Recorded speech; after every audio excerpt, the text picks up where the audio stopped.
नमस्कार किसान भाइयों। मंडियों में चने की आवक बढ़ने से कीमतों में नरमी बरकरार रहने का अनुमान। आइए जानते हैं क्यों कृषि जागृति के इस वीडियो में विस्तार से।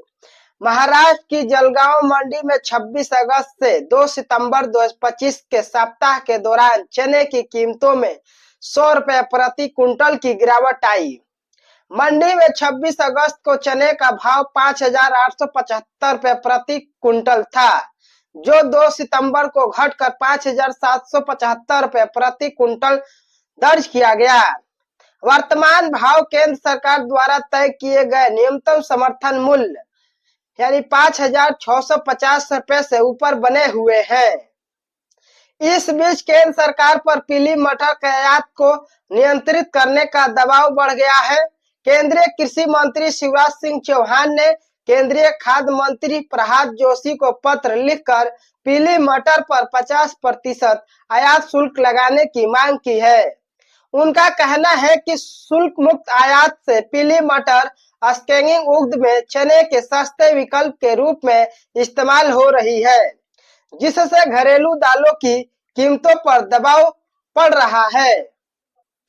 एक मार्कनेट के अनुसार 1 अगस्त से 28 अगस्त 2025 के बीच देश भर की मंडियों में चने की आवक 5.7% बढ़कर 88,047.51 टन रही, जबकि पिछले साल के इसी अवधि में 83,302.51 टन की आवक हुई थी। वहीं अप्रैल-जून 2025 के दौरान भारत का चना आयात पिछले साल की तुलना में 50% घटकर 20,980.9 टन रह गया। आयात का सबसे बड़ा हिस्सा ऑस्ट्रेलिया है, जहां से 16,788.81 टन चना आया, जबकि वर्मा से 3,264 टन और अन्य देशों से 927.28 टन से भी सीमित मात्रा में चना आयात हुआ।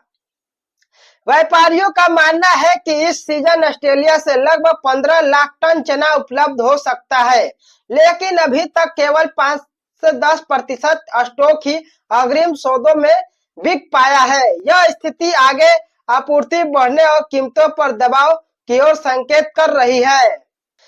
मिलों से कमजोर मांग, किसानों और स्टॉकिस्टों के पास पर्याप्त स्टॉक और पीली मटर की आयात उपलब्धता चने की कीमतों पर दबाव बनाए हुए हैं।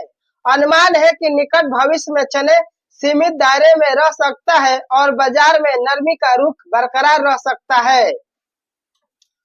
मंडियों में चने की आवक बढ़ने से कीमतों में नरमी का रुख बना हुआ है, लेकिन यह स्थिति अस्थायी हो सकती है। भविष्य में कीमतें आयात, सरकारी नीति और घरेलू मांग पर निर्भर करेंगी। किसानों के लिए यह सलाह है कि वे अपनी उपज को एक साथ बेचने के बजाय 4 हिस्सों में से 1 या 2 हिस्सा एक साथ बेचें और बाकी हिस्सों को बाद में बेचें। धन्यवाद, मिलते हैं अगले वीडियो में।